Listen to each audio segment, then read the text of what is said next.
Dan silaturahmi yang paling puncak adalah hubungan dengan kedua orang tua. Ya, teman-teman sini yang pendatang, orang tua yang masih hidup di kampung, telepon setiap hari. Pakai stopwatch teman-teman, 1 menit saja. Kalau rasa berat, padat kerjaan, maka harusnya kita tetap luangkan waktu. Mereka adalah sumber kehidupan kita. Ya, ridho Allah ada di ridho kedua. Agar rezeki kita berkah teman-teman, saya menyiapkan ada 16 poin yang harus diperhatikan.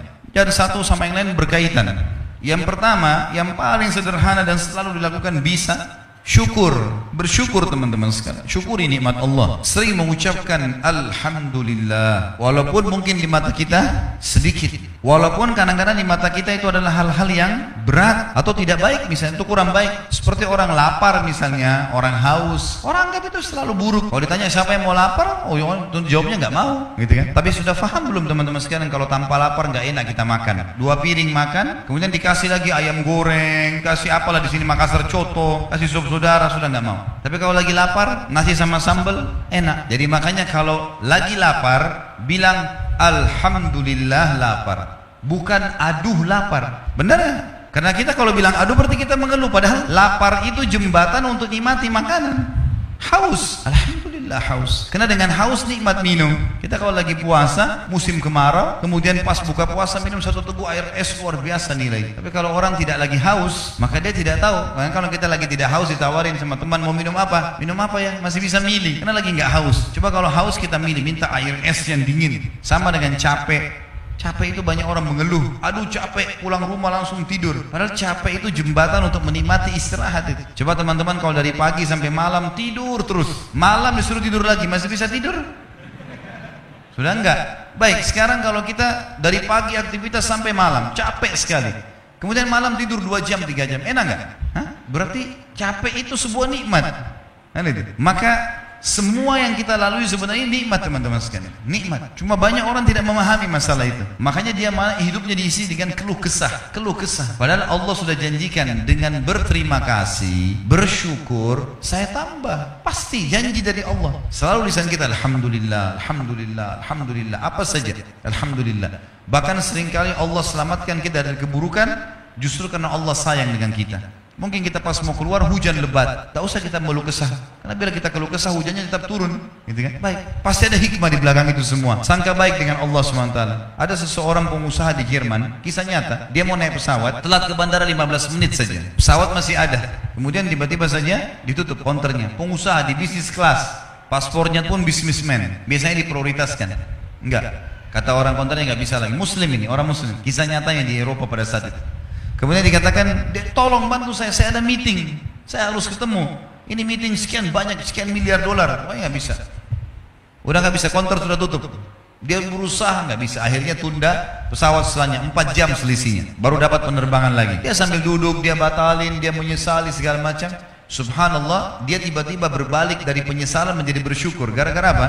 15 menit setelah take off pesawat diberitakan pesawatnya jatuh. 15 menit setelah itu jatuh. Tadinya dia berkeluh kesah, dilihat berita di TV langsung dia mengatakan Alhamdulillah saya nggak ada di pesawat pada saat itu. Kuasa Allah. Semua punya hikmah. Kita harus bersangka baik. Kata Nabi SAW, Allah berfirman, Ana inda dhanni abdi bi. Saya sesuai dengan prasangkaan hamba-hambaku. Sangka baik dengan Allah. Allah pasti menyiapkan sesuatu yang baik buat kita. Gak mungkin buruk teman-teman sekalian. Bahkan hal yang kita anggap buruk pun untuk kebaikan buat kita, sebagaimana sudah saya kasih contoh-contoh tadi. Allah Subhanahu Wa Taala menyebutkan dalam surah Saba, surah nomor 34 ayat 15, dalil tentang syukur. A'udzubillahi minasyaitonirrajim. Innama ta'buduna min dunillahi awthana wa takhluquna ifka. Sesungguhnya semua yang kalian sembah selain Allah adalah berhala-berhala dan kalian dusta dalam hal itu. Misal orang sembah berhala, patung, dia bohong itu. Dia yang pahat, dia yang warnain, kalau rusak dia yang perbaiki, lalu dia panggil Tuhan. Kata Allah itu bohong. Jimat, kain, kertas, dijahit-jahit, digantung di badannya. Baru dia bilang itu bisa berikan manfaat. Padahal dia lebih besar dari jimatnya. Hah? Bagaimana bisa dia berfaham seperti itu? Atau apalah ya, khurafat-khurafat yang tidak masuk di akal. Semua itu kedustaan kata Allah. Muka bumi ini teman-teman semuanya sudah diciptakan sama Allah dengan keamanan dan ketentraman. Manusia yang besar-besarkan itu. Seperti contoh misalnya di kampung-kampung kita sering orang kalau lewat di jembatan, oh di sini ada buaya putih. Ada inilah, ada itulah. Bohong, nggak pernah ada beritanya. Dari mana ada buaya putih ini? Tapi diberitain begitu. Nanti dibumbu-bumbuhin, jadi masalah. Padahal tidak ada apa-apa di situ. Itu buminya Allah, sungainya Allah, tanahnya Allah, nggak ada sama sekali. Seorang mukmin mau hidup di hutan, mau hidup di lautan, di atas gunung, semuanya aman, tentram. Allah jaga ini semua dengan malaikatnya. Cuma syaitan menakut-nakuti dia. Ya? Orang-orang Arab jahiliyah dikatakan dalam sebab turunnya surat Jin, itu mereka kalau jalan perjalanan kemudian tiba di sebuah lembah, penjaga atau pemimpin kafilahnya membawa setengah bekal makanan, bawa di lembah baru mengatakan, wahai penjaga lembah, ini setengah bekal kami, jangan ganggu kami. Kata Allah, fazaduhum rahaqa, maka syaitan di sekitar lembah itu makin kerjain mereka. Padahal tidak ada apa-apa sebelumnya. Jangan berlebihan. Kuasa Allah, kita dibuat tenang, aman, nikmatin yang halal, kerjakan perintah, tidak ada yang ganggu, mustahil. Sudah kuasa Allah. Dikatakan di sini, innal ladzina ta'buduna min dunillahi la yamlikuna lakum rizqa. Semua yang kalian sembah selain Allah tidak memiliki sedikit pun rezeki buat kalian. Fabtaqu indallahir rizq. Maka hanya sembahlah Allah saja dan minta rezeki kepadanya. Wa'buduhu washkuru lah. Tunduklah padanya dan juga bersyukurlah kepadanya. Ilaihi turja'un. Hanya kepadanya kalian akan dikembalikan. Saksi bahasan kita, washkurulah, nikmati dan syukuri. Yang kedua teman-teman sekalian adalah dari 16 poin, berinfak dan bersedekah. Ini sering saya ingatkan dalam pengajian saya. Mungkin teman-teman yang mengikuti di YouTube sudah sering dengar kalimat ini. Maka saya ingatkan kembali. Kita berbeda orang Islam dengan sistem kapitalis. Kapitalisme mengatakan bahwasanya menabung pangkal kaya. Kalau Islam beda. Islam tidak mengatakan menabung pangkal kaya, berinfak pangkal kaya. Beda konsepnya. Nabung berarti tidak dikeluarkan, infak berarti keluarkan, tidak bisa ketemu ini. Makin banyak kita keluarkan di jalan Allah, makin banyak rezekinya. Itu rahasianya. Kalau kapitalis tidak, makin sering nabung makin kaya. Karena secara hitung-hitungan bertambah di rekeningnya. Seperti itulah. Padahal sebenarnya pemahamannya berbeda. Dalam sebuah hadis Bukhari, kata Nabi SAW, Allah berfirman, ya ibna Adam, anfik alik. Wahai anak Adam, berinfak di jalanku, aku akan berinfak untukmu. Teman-teman, Allah ini menjanjikan kepada kita, kalau kita memberikan kepada Allah atau berinfak di jalan Allah, banyak sekali manfaatnya. Ada hadis Bukhari Muslim berbunyi, setiap hari Allah turunkan 2 malaikat yang khusus berdoa. Yang satu mengatakan, ya Allah, lapangkan rezekinya orang yang berinfak, dan yang satu mengatakan, ya Allah, sempitkan rezekinya orang yang pelit. Perhitungan, Allah nggak akan kasih. Kemudian juga teman-teman sekalian, Allah membalas setiap infak kita itu minimal 10 kali lipat loh, 1000%. Kalau di masjid ini misalnya ada seseorang datang, orangnya kita kenal secara nasional, kemudian punya perusahaan besar, kemudian jelas ya, usaha-usahanya jelas segala macam, dan produk yang dijual juga menguntungkan. Lalu dia tawarkan ke kita, nih siapa yang ikut investasi, misal 100 juta, dia dapat akhir bulan 100%, jadi 200 juta. Kita sudah kenal orangnya, tahu perusahaannya, tahu produknya. Orang bahkan berlumba-lumba mau investasi, ditawarkan. Siapa yang mau berinfak, saya akan kasih 100% keuntungan. 100 juta dari 200 juta akhir bulan. Saya yakin orang berlumba-lumba untuk ikut. Allah memiliki perusahaan depan mata kita, tanda kutip ini, tanda kutip. Jangan disalahpahami kalimat perusahaannya. Allah memiliki ciptaan yang kelihatan depan mata. Pohon-pohon ini, kita sendiri, udara yang kita hirup, matahari yang terbit. Ini jelas depan mata kita, produknya Allah ini. Allah janjikan teman-teman, siapa yang investasi di jalan saya janjikan 10 kali lipat minimal. Di dalam Al-Quran dikatakan, a'udzubillahi minasyaitonirrajim, man ja'a bil hasanati falahu asyru amthaliha. Siapa yang melakukan satu perbuatan kebaikan, diantaranya sedekah, saya akan ganti, Allah akan ganti 10 kali lipat, 1000%. Kalau kita keluarkan teman-teman sekalian 1 juta, udah ada 10 juta itu, tinggal nunggu saja. Tahu teman-teman, para sahabat setiap hari kerjanya apa? Mereka bawa duit di kantong-kantong, di wadah sekolah kita sekarang, cari orang miskin. Waktu ditanya, apa yang kalian buat? Kami sedang investasi, kasih orang miskin, Allah balas 10 kali lipat. Terus begitu. Di zaman Abu Bakar, Uthman bin Affan, Abu Rahman bin Auf, sahabat-sahabat yang kaya, nggak ada akunting, gitu kan? Belum ada sistem kayak kita sekarang, komputerisasi yang rapi. Bagaimana cara mereka mengatur duitnya? Saya kalau baca sejarah mereka itu luar biasa. Dagang, transaksi, orang susah dibantu, orang yang memang layak dapat untung, diputar lagi modalnya, dikeluarin di jalan Allah, disedekahkan, yang sisanya dipakai modal. Begitu-begitu saja. Waktu mereka meninggalkan harta, kalau itu sekarang itu bisa ratusan miliar rupiah. Mungkin triliunan kalau uang rupiah. Mereka tidak punya admin, tidak punya apa-apa. Bagaimana mereka bisa atur semua itu? Karena sedekah. Abdurrahman bin Auf pernah buktikan kepada kita dalam kisahnya. Beliau pernah kedatangan keuntungan 1 peti emas. Belum pernah untung sebanyak itu. Dia duduk gelisah di dekatnya emas itu. Istrinya tanya, kenapa Abdurrahman? Saya gelisah lihat ini.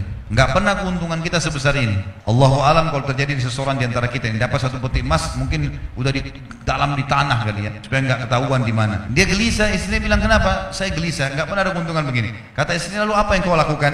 Saya mau infakkan jalan Allah. Jangan ada di rumah malam ini. Baik, sama istrinya bungkus-bungkus, bagi-bagi, malam itu habis. Besok datang 2 peti. Kisah nyata ini. 2 peti yang seperti itu. Dia istrinya bilang, ini gimana? Infakkan lagi.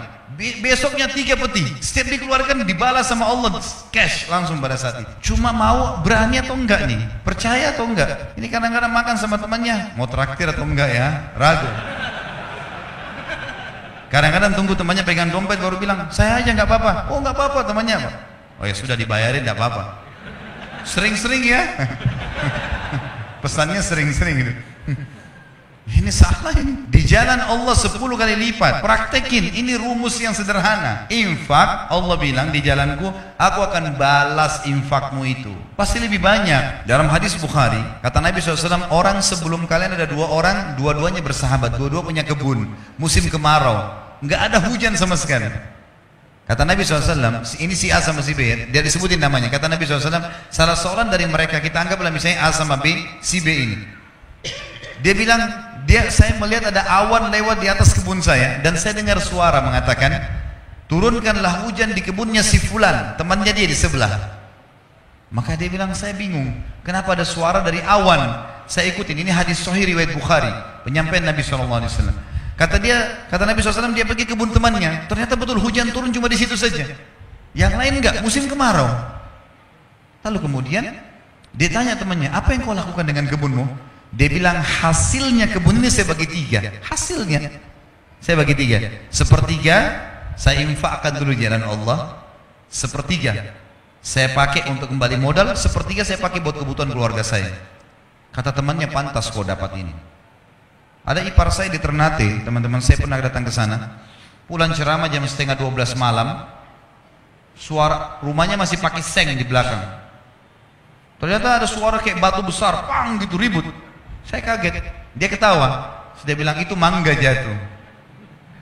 Mau coba? Iya, orang Ternate bilang ini mangga madu ya. Saya nggak tahu di Makassar kita bilang apa tuh, di Jakarta mana lagi katanya. Ada titik-titik madunya di dalam.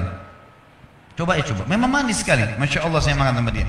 Saya bilang, besok pagi saya mau lihat pohonnya. Ya silahkan. Terus dia bilang, pohon ini sepanjang tahun berbuah terus. Saya bilang, kok bisa? Dikasih bibit? Dia bilang, enggak. Saya biarin aja begitu. Pokoknya dia sepanjang tahun berbuah. Biasanya kan mangga kita tahu setahun sekali kan. Paling maksimal setahun 2 kali itu sudah luar biasa. Besok pagi habis sholat subuh di masjid, saya keluar, saya ke rumahnya, saya pamit ke belakang. Ternyata pohon itu cuma pendek, mungkin cuma 3 meter, seperti mungkin tiang masjid ini. Kemudian buahnya banyak sekali, sampai mau jatuh ke paving bloknya itu.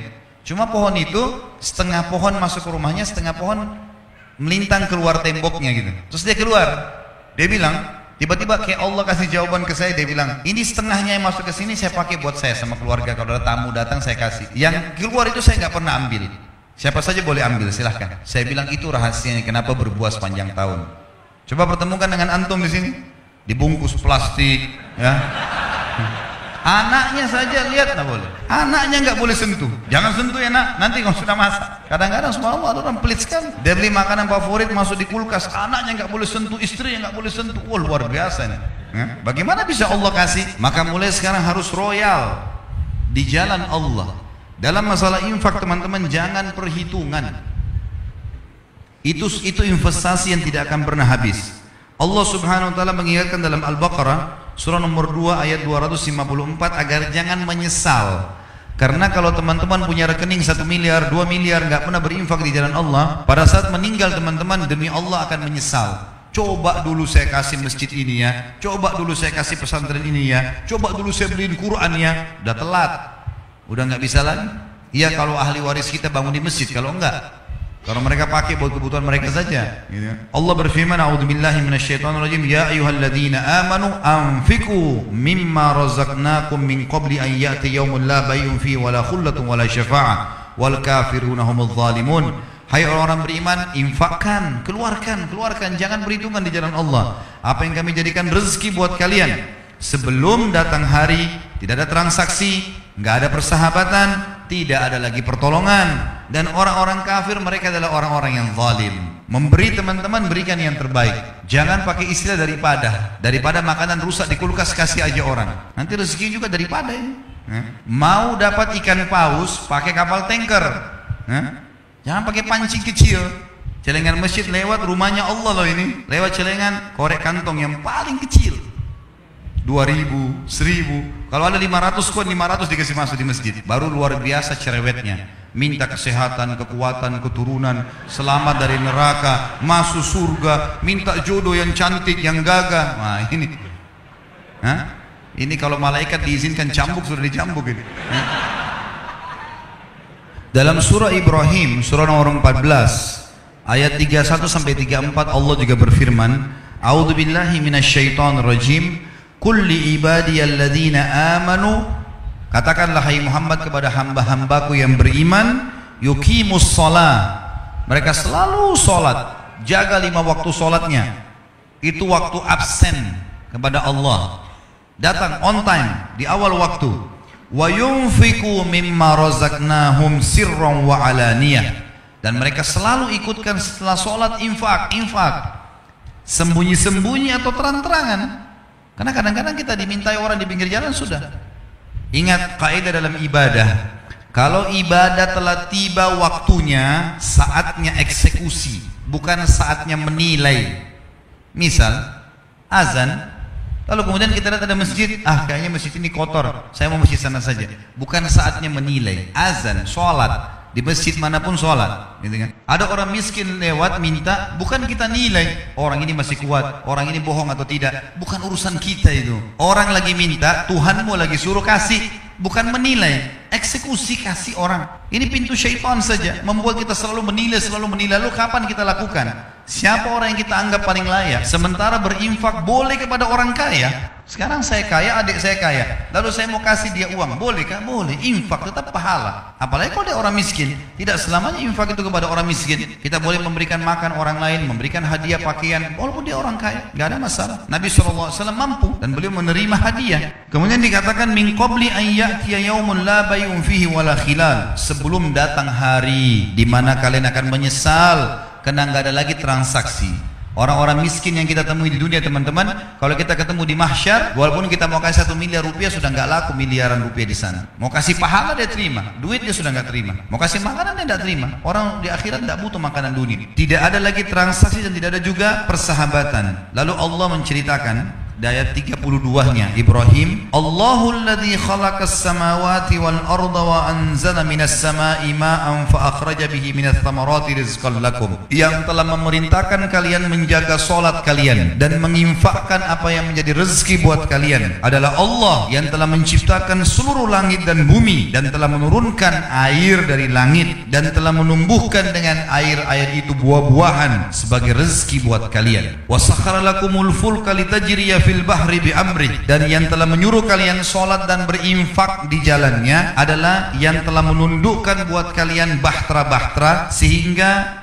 yang telah menundukkan buat kalian lautan dan sungai sehingga bahtera-bahtera kalian bisa meraung di atasnya. Wasakhkhara lakumul anhar, dan telah menundukkan juga buat kalian sungai, jadi laut dan sungai. Wasakhkhara lakumus syamsa wal qamara daibain, dan yang telah merintahkan kalian salat dan berinfak adalah yang telah menciptakan dan mengatur matahari dan bulan yang rutin, matahari pagi hari, bulan di malam hari. Wasakhkhara lakumul laila wan nahar, dan yang telah menyuruh kalian salat dan berinfak adalah yang telah menundukkan malam dan siang. Wa atakum min kulli ma sa'altumuh, dan juga dia telah memberikan semua yang kalian minta. Wa in ta'uddu ni'matallahi la tuhsuha, kalau kalian ingin menghitung-hitung nikmat Allah, kalian tidak akan mampu menghitungnya. Innal insana la zalumun kafar, sesungguhnya manusia itu adalah makhluk yang zalim, dan kufur. Tidak ada haknya dia, tidak ada haknya dia di situ andil, tapi dia merasa dia punya hak. Teman-teman sekalian, kalimat Allah di sini wa atakum min kulli ma sa'altumuh. Saya mau teman-teman renung ini. Allah bilang dan Allah memberikan semua yang kalian minta. Bagaimana kita pahami ayat ini? Mungkin ada di antara kita sini yang mengatakan, Ustaz, ada doa saya yang belum Allah kabulkan. Baik, pertemukan sekarang teman-teman antara kebutuhan kita sehari-hari dengan permintaan kita yang belum Allah kasih. Contoh, kita lagi lapar. Setiap hari kita lapar kan? Kalau kita nggak makan sana lapar. Kita kadang-kadang cuma bilang begini, lapar. Kalimat itu saja. Dapat makanan, baik kita beli sendiri, baik kita dikasih orang, baik tiba-tiba ada yang sudah terhidangkan di rumah. Kalau kita tidak dipenuhi lapar kita tiap hari sama Allah, nggak bakal kita hidup sampai sekarang. Tiap hari kita haus, Allah penuhi haus kita. Tiap hari mata kita butuh cahaya, lalu Allah kasih cahaya. Tiap hari kita butuh energi untuk tubuh kita, Allah kasih. Gitu kan? Tiap hari banyak bahaya yang bisa menyerang kita dari bakteri, Allah jaga. Ingat ya, orang sehat lebih banyak daripada orang sakit loh. Di sebelah kita ada rumah sakit. Mana lebih banyak teman-teman? Orang yang jalan di jalanan atau orang yang di rumah sakit? Orang yang di jalanan lebih banyak. Lebih banyak orang yang sehat daripada orang sakit loh. Kita sekarang dalam kehidupan kita selama hidup, umur antum ini berapa? 30, 40, 50 tahun, 60 tahun. Mana lebih banyak sehat atau sakit? Lebih banyak sehatnya. Mana lebih banyak lapar atau kenyang? Kenyangnya lebih banyak. Kita kadang-kadang lapar, berapa menit kita makan selesai. Bisa berapa jam bertahan kan? Lebih banyak nikmat Allah loh sebenarnya pada kita. Jadi yang Allah belum kasih 1-2 permintaan, yang lain Allah kasih loh. Kita capek tinggal tidur, kita lapar tinggal makan, kita hirup oksigen. Yang Allah belum kasih mungkin kita minta jodoh, kita minta pekerjaan.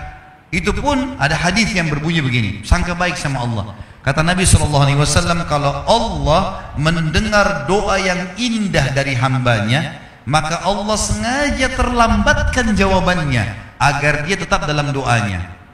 Misal gini, kita berdoa, ya Allah, zat yang di malam hari kita sujud, kayak tadi cerita orang Mesir itu misalnya, ya Allah, zat yang maha kuat, maha perkasa, yang turun dari ke langit bumi sepertiga malam, yang mengizinkan saya mengucapkan kalimat-kalimat saya ini. Kita mengucapkan puji-pujian kepada Allah, kita memohon. Allah tahu itu doa mulia, Allah tunda 2-3 hari baru dikasih.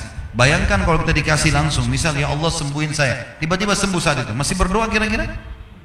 Berhenti. Tapi Allah kasih 2-3 hari. Kita dapat dokter yang bagus, dosisnya seminggu baru sembuh. Biar kita tetap dalam kondisi itu. Karena kalau kita dalam keadaan cobaan teman-teman, itu kita mudah menangis, mudah khusyuk. Kalau kita lagi ada masalah, lalu kita sujud kepada Allah, nangis, minta jalan keluar, tuh luar biasa nikmatnya. Kenikmatan itu tidak bisa dibeli loh. Kalau kita lagi sehat, terus kita mau nangis susah, mau berusaha nangis saja susah. Padahal kita kalau lagi ada masalah, kita bisa mudah menangis. Berarti ada kenikmatan yang Allah kasih di situ. Coba pikir ke sananya. Jangan selalu berpikir Allah belum kasih saya. Padahal sebenarnya dari sekian banyak nikmatnya Allah, lebih banyak Allah kasih. Kadang-kadang kita setahun sehat teman-teman, tahun depan Allah cuma coba seminggu kita sakit flu. 365 hari sehat, 1 minggu sakit. Tidak berimbang sebenarnya. Kuasa Allah Subhanahu wa taala sebenarnya. Jadi berpikir ke sana. Lalu dikatakan dalam, atau maaf, poin yang ketiga, selain syukur, selain infak, adalah fokus menikmati yang halal dan thayyib. Halal adalah sesuatu yang Allah bolehkan ya. Dan thayyib artinya berkualitas. Renungi ini dulu teman-teman sekalian. Dalam Islam kita disuruh nikmati ya, disuruh nikmati teman-teman ya. Kalau misalnya ada seseorang di antara kita masuk ke supermarket, dia mau beli anggur, ada anggur harganya 100.000 per kilo, itu kualitas A. Ada anggur yang satu lagi kualitas B harganya 50.000. Kalau kita beli yang A dengan niat mau menikmati apa yang Allah kasih dan kita mampu membelinya, bukan mencuri dan seterusnya, maka itu pahalanya lebih besar dibandingkan kita sengaja mau beli yang B padahal kita mampu. Garis bawahi poin itu, karena Allah suruh kita nikmati. Ya? Hadis sahih riwayat Abu Daud, "Innallaha yuhibbu an yara athara ni'ami 'ala 'abdi." Allah suka sekali melihat bekas nikmatnya pada hambanya. Allah mau kita pakai baju bagus, Allah mau kita berpenampilan bersih, Allah mau kita punya rumah bagus, kendaraan bagus, Allah mau itu. Tapi jangan berlebihan. Berlebihan namanya mubadzir. Perhitungan namanya bakhil. Enggak boleh dua-duanya. Mubadzir dosa besar, bakhil dosa besar. Kita berada di tengah-tengahnya. Penuhi segala sesuatu karena kebutuhan, bukan karena keinginan. Kita kalau lagi lapar teman-teman butuh. Lapar kan sinyal dari Allah supaya kita makan. Tubuhmu lagi butuh makanan. Makan yang terbaik pada saat itu. nggak masalah. Masih satu piring, masih lapar, makan 2 piring, nggak ada masalah, nggak dilarang dalam Islam. Tapi pada saat itu memang kebutuhan, jangan keinginan tidak akan selesai. Dan jangan terpengaruh dengan prinsip syaitan. Ini ada syaitan membisikkan pada manusia dengan kata-kata yang halal, yang haram aja susah, apalagi yang halal. Ini nggak boleh. Semua yang haram itu teman-teman, ambil dari saya kalimat ini penting ya. Kalau ada di antara anda yang hadir sini bermaksud untuk mengambil sesuatu yang haram, ingat, sesuatu yang kita ambil dari yang haram, makanan, minuman, pakaian, apa aja lah, efek jerahnya dalam Islam lebih berat daripada perbuatannya loh. Misal ada orang buat nota palsu 100.000, bohong dia palsukan 100.000 rupiah. Nanti Allah akan hukum dia masuk rumah sakit 10 juta biayanya karena dia curi 100.000. Pikirkan baik-baik teman-teman, semua perbuatan yang haram efeknya lebih berat daripada perbuatannya. Jangan dibuat yang haram itu, nggak baik. Orang zina sejam di hotel itu sudah cukup Allah buat dia sakit 2 bulan, 3 bulan, setahun. Gitu kan? Ada orang kena penyakit kelamin seumur hidup, naudzubillah. Padahal perbuatannya 1 jam tadi. Bisa orang kucing lewat dia tendang sama dia. Kucing dipikir nggak melawan, makhluknya Allah loh. Tuhan kita sama. Tuhannya akan balas. Nanti kita jalan pakai sepatu baru kesel ya 2 minggu sakit. Padahal tadi tendang kucingnya itu cuma nggak sampai 1 menit. Tapi dihukum sama Allah 2 minggu sakit. Dan seterusnya. Ada orang subhanallah mungkin dia hanya lihat sesuatu yang haram sebentar saja, sudah cukup Allah buat lehernya keselionan. Ada orang banyak salahkan bantal di Indonesia. Apa salahnya bantal? Bantal nggak pernah salah, ya, nggak bisa bicara, nggak bisa bergerak, tapi lehernya buat masalah terus ini, suka melirik-melirik yang haram. Jadi Allah hukum. Sedekah yang paling tinggi sedekah buat diri kita sendiri, baru sedekah buat keluarga, baru kerabat, baru kemudian umumnya kaum muslimin. Sebagaimana ada sahabat yang mengatakan, ya Rasulullah, saya punya 1 dirham. Kata, di mana saya infakkan? Kata Nabi, buat dirimu dulu. Beli baju buat kamu, beli tas, beli kebutuhan, kendaraan, silakan pakai buat kamu. Ada lagi ya Rasulullah 1 dirham. Kata Nabi SAW, buat anakmu. Ada lagi ya Rasulullah 1 dirham, buat istrimu. Ada lagi ya Rasulullah 1 dirham, buat kerabatmu. Ada lagi ya Rasulullah. Kata Nabi SAW, engkau lebih tahu di mana kau letakkan. Setelah itu silakan, bebas. Jadi kita boleh menikmati itu. Salah kalau enggak gitu. Ingat, hati-hati dengan perkataan yang salah. Orang banyak menganggap zuhud. Zuhud itu apa? Makan roti kering, ya? Pakai sendal jepit, nggak boleh pakai kendaraan yang bagus. Ini salah ini. Dari mana ini? Ini pemahaman yang keliru sekali. Nabi SAW tidak pernah makan roti kering loh. Nabi SAW paling gemar makan paha kambing. Nabi SAW memiliki beberapa orang istri poligami. Setiap istri punya rumah, setiap rumah punya unta. Kalau kita sekarang punya mobil, ya. Bahkan Nabi SAW punya beberapa orang supir yang membawa untanya beliau. Nabi SAW punya beberapa orang pembantu di rumah yang bantu beliau sendiri. Ada Anas bin Malik, ada Zaid bin Harithah, ada banyak. Beberapa orang. Abdullah bin Mas'ud khusus untuk ngurus sendalnya Nabi sama siwaknya saja. Nabi SAW nikmati. Boleh, jangan salah fahamin ya. Gak boleh salah fahamin. Ada orang yang mengangkat hadis Bukhari berbunyi begini. Aisyah berkata radhiyallahu anha, kalau kami di rumah Nabi SAW pernah sebulan tidak menyalakan api. Dan kami makan kurma dan minum air. Ada orang masukkan ini dalam bab, oh berarti orang muslim harus begini, hidupnya tidak boleh nikmati makanan. Ini salah ini. Sebagian ulama hadis mengatakan kita harus bersangka baik dengan Nabi Muhammad SAW. Tidak mungkin beliau tidak mampu membiayai keluarganya 1 bulan. Bukan itu yang dimaksud. Tapi beliau sedang menterapi di rumah, makan kurma. Sampai sebagian ulama mengatakan kalau orang mau terapi dari penyakit kronis, coba sebulan makan kurma sama air putih saja, tidak usah makan yang lain. Dengan izin Allah penyakitnya akan hilang. Jadi jangan sangka buruk dengan perilaku Nabi SAW. Jelas ya? Yang keempat, memperbanyak taubat dan istighfar kepada Allah. Karena memang seringkali dosa yang menjadi penyebab rezeki kita tertahan. Di dalam hadis Nabi SAW yang sahih, kalau seandainya tersebar zina di tengah-tengah masyarakat, riwayat lain ditambah dengan riba, ya, maka Allah akan menahan rezeki dari langit.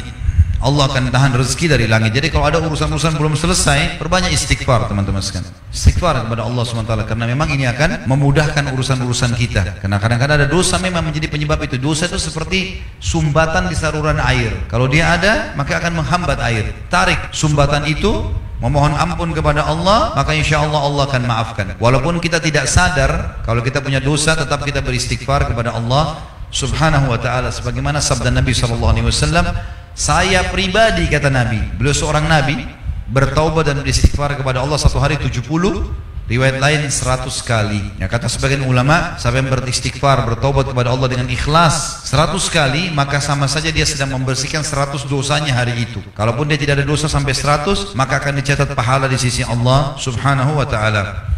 Allah berfirman tentang istighfar dalam surah Nuh, surah nomor 71 ayat 10 sampai 12. A'udzubillahi minasyaitonir rajim. Faqultu astaghfiru rabbakum innahu kana ghaffara yursilis samaa 'alaikum midrara wa yumditkum bi amwalin wa banin wa yaj'al lakum jannatin wa yaj'al lakum anhara. Maka aku berkata kepada kaumku, bertaubatlah kalian, beristighfar kepada Tuhan kalian karena Dia Maha Pengampun. Niscaya Dia akan mengirimkan dari langit hujan yang lebat. Makna yang lain adalah rezeki yang banyak, dan juga akan memperbanyak harta-harta kalian dan memperbanyak anak-anak kalian serta memperluas kebun-kebun kalian dan juga memperbanyak sungai-sungai dan lautan kalian. Di sini kita lihat teman-teman sekalian bagaimana ayat Al-Quran sangat jelas memerintahkan kita untuk beristighfar dan bertaubat kepada Allah Subhanahu wa taala. Kata Abdullah bin Umar radhiyallahu anhu, saya tidak melihat ada sebuah kata kunci di mana saya selamat dari masalah yang sedang saya hadapi kecuali istighfar. Kadang-kadang saya melakukan sebuah dosa, maka Allah haramkan saya sholat subuh berjamaah di masjid sampai sebulan, dan tidak Allah angkat itu kecuali dengan istighfar dan taubat. Ini sangat besar sekali manfaatnya.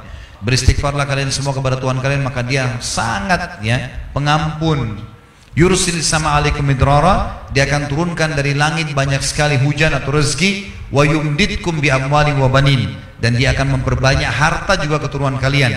Wa yaj'al lakum jannatin wa yaj'al lakum anhara, dan Dia akan memperbanyak dan melebatkan hasil kebun-kebun kalian, dan juga memperkaya isi laut dan sungai kalian. Yang kelima, bertakwa kepada Allah, selalu patuh. Takwa ringkasnya adalah patuh. Bagaimana seseorang patuh kepada Allah Subhanahu wa taala. Dan orang yang patuh kepada Allah akan bahagia teman-teman sekalian, akan selalu bahagia. Patuhlah kepada Allah, ada orang lihat atau tidak ada yang lihat, karena Allah akan selalu bersama dengan orang-orang yang patuh kepadanya. Menikmati hubungan dengan Sang Pencipta sangat indah, sangat baik. Allah bolehkan ambil, Allah nikmati, Allah larang tinggalkan. Dan Allah menjanjikan dalam Al-Quran kurang lebih 226 ayat berbicara masalah keutamaan orang yang bertakwa. Tapi yang jadi saksi bahasan kita adalah surah At-Talaq, surah nomor 65 ayat 2 sampai ayat 5. A'udzubillahi minasyaitonir rajim.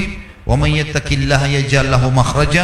Siapa yang bertakwa kepada Allah, Allah akan berikan jalan keluar dari masalahnya. Kemudian ayat 3-nya wa yarzuqhu min haitsu la yahtasib, dan Allah akan memberikan kepadanya jalan keluar, Allah akan berikan kepadanya rezeki dari tempat yang ia tidak sangka-sangka. Ayat 4-nya, yaitu ayat 2 sama ayat 3. Ayat 4-nya wa may yattaqillaha yaj'al min amrihi yusra. Siapa yang bertakwa kepada Allah, Allah akan mudahkan segala urusannya. Ayat kelimahnya wa may yattaqillaha yukaffir anhu sayyi'atihi wa yu'dhim lahu ajra. Siapa yang bertakwa kepada Allah, Allah akan ampuni dosa-dosanya dan lipat gandakan balasannya. Yang keenam, bertawakal. Tawakal artinya menyerahkan perkara setelah berusaha. Allah Subhanahu wa taala menyuruh kita bertawakal. Ikhtiar dulu, kemudian serahkan hasilnya kepada Allah Subhanahu wa taala. Makin pasrah kepada Allah maka makin baik. Sebagaimana sabda Nabi SAW dalam hadis Bukhari, kalau kalian betul-betul bertawakal kepada Allah, betul-betul menyerahkan hasil usaha, setelah ikhtiar baru serahkan hasilnya kepada Allah, maka pasti Allah akan berikan kepada kalian rezeki seperti seekor burung yang pergi pada pagi hari, kemudian dia kembali sementara perutnya sudah terisi dengan makanan. Hewan-hewan tuh teman-teman sekalian nggak punya ijazah kayak kita, nggak ada ide bisnis, nggak tahu komputer, nggak tahu HP, hidup, makan, minum. Mereka keluar pada pagi hari cari rezeki, malam sampai sudah kenyang, sampai ajalnya datang. Miliaran jumlahnya hewan bisa hidup, semut di lubangnya bisa hidup. Bagaimana kita manusia yang memang dianggap makhluk yang paling sempurna, fi ahsani taqwim, kemudian punya ketakutan-ketakutan terhadap rezeki yang sedang Allah siapkan. Dalilnya tadi surah At-Talaq ayat 3, surah nomor 65, wa may yatawakkal 'alallahi fahuwa hasbuh. Siapa yang bertawakal kepada Allah, serahkan hasil usahanya kepada Allah, maka Allah akan jadi pencukup baginya. Yang ketujuh, silaturahim. Silaturahim artinya melanjutkan hubungan kerabatan. Kita semua alhamdulillah punya rahim, punya kerabat yang punya hubungan darah sama kita. Dan tidak dinamakan rahim kalau seseorang itu satu kampung, satu negara. Kata Nabi SAW dalam masalah ini, hadis sahih riwayat Bukhari, siapa yang ingin diberkahi umurnya, diluaskan rezekinya, maka dia melanjutkan hubungan silaturahim. Dan silaturahim yang paling puncak adalah hubungan dengan kedua orang tua. Ya, teman-teman sini yang pendatang, orang tua yang masih hidup di kampung, telepon setiap hari. Setiap hari. Pakai stopwatch teman-teman, 1 menit saja. Kalau rasa berat, padat kerjaan, maka harusnya kita tetap luangkan waktu. Mereka adalah sumber kehidupan kita. Ya. Ridho Allah ada di ridho kedua orang tua. Kita kadang-kadang subhanallah kalau ditelepon sama partner bisnis, teman kantor, atau calon pasangan hidup, sibuk menerima telepon mereka berjam-jam. Tapi kalau ibunya telepon, buru-buru. Sudah bu ya, saya ada kerjaan. Biarkan dia ngomong. Kalau perlu berhentikan semua kegiatan. Seorang syekh ditelepon sama ibunya lagi pengajian di Jeddah, teman-teman, diberhentiin. Mic-nya dimatikan, waktu ibunya telepon kemudian dia angkat. Iya ibu, saya ada perlu nak, perlu beli ini, perlu beli itu. Baik, saya datang sekarang ibu. Ditutup teleponnya lalu dia bilang, maaf jemaah, ibu saya lagi butuh. Tutup kafaratul majlis, tinggalkan majlisnya, dia pergi layani ibunya. Dia nggak bilang sama ibunya, bu tadi saya lagi pengajian loh itu.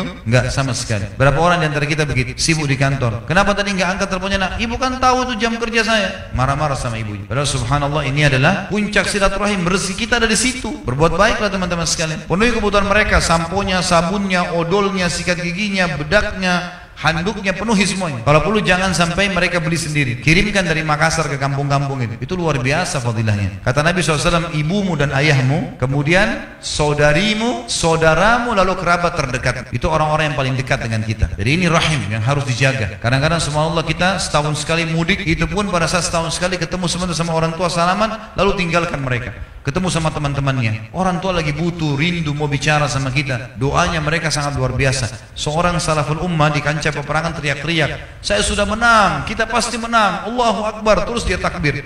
Sampai orang-orang bingung, ini pasukannya sedikit, lagi dibukul musuh, kayaknya menang betul, gitu kan? Terus tanya sama pasukannya, kenapa tadi anda begitu yakin? Dia bilang, karena tadi sebelum saya berangkat, waktu kita sebelum berangkat ke medan perang ini, saya sudah pesan sama ibu saya, ibu doain saya supaya saya menang. Dan saya yakin ibu saya sedang doakan dan Allah utus pasukan dari langit membantu saya. Jangan merembet tangan-tangan yang sudah keriput orang tua kita teman-teman sekalian. Mereka angkat tangan ke langit diijabah. Kata Nabi SAW, doa orang tua buat anaknya diijabah. Itu silaturahim yang paling tinggi. Jangan anggap remeh. Mulai malam ini programkan untuk selalu tanya kabarnya orang tua, ya, beri kebutuhannya, antarkan makanan. Apalagi kalau satu kota Makassar, bawa ke rumahnya, datang, luangkan waktu untuk ke sana. Yang kedelapan, haji dan umrah. Dan ini sesuai dengan hadis Nabi SAW, haji dan umrah yang dikerjakan secara berkesinambungan akan menghilangkan kesusahan hidup dan kemiskinan, sebagaimana api menghilangkan karat dari besi. Ada yang tanya sama saya, Ustaz, saya sudah umroh tahun lalu, sekarang ada uang mau umroh lagi. Umroh lagi atau saya lakukan yang lain? Saya bilang umroh lagi. Kalau saya umroh lagi, kecuali ketemu dengan hutang ya. Umroh sunnah, kalau bayar hutang wajib, selesaikan utang. Tapi kalau mau ibadah apa lagi, maka umroh. Baik, saya punya duit Ustaz, saya mau umroh lagi atau saya umrohin kerabat saya atau teman saya? Jawabannya anda umroh lagi. Karena tidak ada jaminan umroh yang lalu sudah diterima sama Allah. Dan sekarang yang sedang kena hukum untuk melakukannya adalah kita, karena kita lagi wajib. Kecuali kita sudah bayar, ada lebih lagi, kita bawa kerabat kita, silahkan. Jangan biarkan orang lain melakukannya tanpa kita lakukan, ya. Dan jangan cuma menonton orang lain mengerjakan ibadah. Ini nggak benar. Kita harus di situ punya andil. Kalau kita lagi satu mobil sama teman, ada orang miskin ketuk-ketuk kaca, biasanya kalau teman kita sudah kasih duit, kita juga nggak ikut-ikutan kasih duit kan? Karena kita pikir, oh dia sudah kasih. Ini sama saja nonton orang lain masuk surga, kita sendiri enggak gitu. Ya? Mesti kita andil di situ. Ya. Kenapa kita harus bangga dengan perbuatannya orang lain? Gitu kan? Oh orang itu baik ya. Orang itu, kamu bagaimana? Ibu saya itu setiap subuh baca Quran. Ya ibumu, kamu? Bagaimana? Harus kita berbuat. Haji dan umrah manfaatnya besar sekali. Setiap kali kita ke sana kita akan mencas diri kita. Atha bin Abi Rabah rahimahullah, ulama tabi'in, umurnya 100 tahun. 70 tahun dia, 70 kali dia haji. 70 tahun, 70 kali. Ini luar biasa, maka boleh diulang-ulangi. Jadi memang kita disuruh ulangin. Dan itu insya Allah termasuk hal yang mengecas iman kita dan menjadi penyebab datangnya rezeki. Yang kesembilan, hijrah. Dan hijrah ini artinya meninggalkan wilayah kafir ke wilayah Islam. Tidak boleh teman-teman sekali memaksakan diri tinggal di wilayah orang kafir kalau kita nggak bisa ibadah, nggak boleh. Kata Nabi SAW, ana bari'un mimman asya baina adhurul musyrikin. Saya berlepas diri dari orang-orang yang hidup sengaja di tengah-tengah orang kafir. Ya. Nanti kalau mau meninggal susah, jenazahnya nggak tahu dikubur di mana, mau sholat susah, ya mau cari makanan halal susah, gitu kan? Hijrah ke wilayah Islam diperintahkan dan penyebab bertambahnya rezeki. Kalau ada orang bilang dia ke negara kafir untuk mengambil rezeki, ini keliru. Ke negara Islam, karena Allah SWT berfirman dalam surah An-Nisa, surah nomor 4 ayat 100. A'udzubillahi minasyaitonirrajim. Wa may yuhajir fi sabilillah yajid fil ardi muragaman katsiran wa sa'a. Siapa yang hijrah di muka bumi ini di jalan Allah ke wilayah-wilayah Islam dari wilayah kafir, maka dia akan dapatkan peluang-peluang yang besar dan kelapangan rezeki dijanjikan oleh Allah Subhanahu wa taala. Dan kita tahu sahabat pada saat hijrah dari Mekah ke Madinah, mereka dibukakan oleh Allah pintu-pintu rezekinya. Yang ke-10 doa, berdoa kepada Allah SWT, selalu berdoa. Jangan pernah berhenti teman-teman, jangan berdoa pada saat darurat saja. Kata Nabi SAW, kenali Tuhanmu, maksudnya berdoalah kamu selalu, ya. Pada saat kamu lagi senang, maka dia akan kenali kau pada saat kamu lagi susah. Berdoa. Dan doa ini ada kiat-kiatnya. Yang pertama ikhlas kepada Allah SWT tentunya. Harus tulus, jangan karena riya, jangan karena mau dipuji oleh orang lain, atau karena mengejar masalah-masalah dunia. Kemudian yang kedua harus dimulai dengan tahmid dan salawat. Alhamdulillah wassalatu wassalamu ala rasulillah, sesuai dengan sabda Nabi SAW, kullu amrin la yabda' bismillah fahuwa aqta. Semua perkara yang tidak dimulai dengan memuji Allah atau nama Allah, maka dia terputus dari rahmat. Kemudian hadis yang lain juga, doa yang tidak dimulai dengan salawat kepadaku pada Nabi Muhammad SAW, maka akan terhijab. Jadi poin pertama ikhlas, yang kedua memulai dengan memuji Allah dan salawat pada Nabi SAW. Yang ketiga menggunakan asma husna, nama-nama Allah dan sifat-sifat yang mulia, seperti ya Ghafuri, Firli, ya Tawwab, Tub alayya, sebagaimana firman Allah SWT, a'udzubillahi minasyaitonirrajim, walillahil asmaul husna fad'uhu biha. Dan Allah memiliki nama-nama mulia, maka gunakanlah dalam doa-doa kalian. Yang keempat, tidak tergesa-gesa dalam ucapan dan dalam menunggu jawaban. Sabar, nikmatin prosesnya. Mulai kita mengucapkan Rabbana atau Allahumma, itu sudah ada garis startnya, sudah ada garis finishnya. Sabar, nikmati prosesnya. Sebagaimana sudah saya jelaskan tadi di awal-awal pertemuan kita. Kata Nabi SAW, yustajabu li ahdikum malam ya'jal. Diterima doa seseorang di antara kalian selama dia tidak tergesa-gesa. Kata para sahabat, wa kaifa ya'jal ya Rasulullah, bagaimana cirinya orang tergesa-gesa itu? Kata Nabi SAW, yaqulu da'utu wa lam yustajabu li fatarakat du'a. Dia bilang, saya sudah berdoa belum saya lihat jawabannya, lalu dia tinggalkan doa. Yang kelima, dia yakin, harus yakin diterima. Kata Nabi SAW, ud'u Allah muqinuna bil ijabah, ud'u rabbakum muqinuna bil ijabah. Berdoalah kalian pada Tuhan kalian dengan yakin Allah terima. Fa inna Allah la yaqbalu du'a min qalbin ghafil. Karena Allah tidak akan menerima doa dari hati yang lalai. Kalau cuma sekedar seperti orang kumur-kumur atau rutinitas saja, maka ini tidak dikabulkan oleh Allah. Tapi renungi, resapi. Allah memahami semua bahasa. Sampaikan. Yang keenam, memaksimalkan waktu-waktu mustajab doa, seperti sepertiga malam pada saat hujan lagi turun, ya. Kemudian antara azan dan iqamah. Kemudian juga doa orang tua buat anak, doa anak untuk orang tua, doa muslim untuk muslim yang lain. Ini semua adalah mustajab doa. Baik, kemudian yang ke-11 teman-teman adalah kiatnya nikah.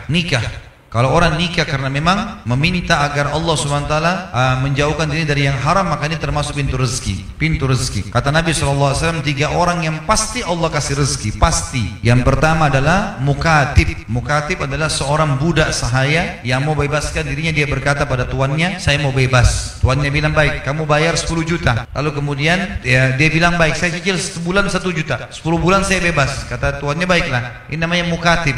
Ini pasti Allah kasih rezeki karena dia mau bebas dari keterbudakannya. Yang kedua adalah mujahid.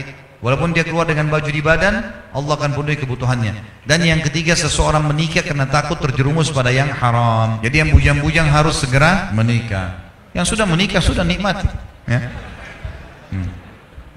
Jangan tambah dulu. Nikmati dulu, ya. Tapi yang belum menikah ini jangan hubungkan antara nikah sama prestasi dunia. Tidak ada hubungannya. Ibadah nggak ada hubungannya sama prestasi dunia. Kalau harus sarjana dulu, harus punya rumah dulu, harus punya mobil dulu, ini terlalu lama. Orang-orang tua juga begitu. Jangan terlalu tahan-tahan anaknya. Nggak ada hubungannya. Ibadah. Saya punya teman-teman pada saat saya masih kuliah, Masya Allah saya tahu mereka menikah, tapi prestasinya bagus. Nggak ada masalah sama sekali.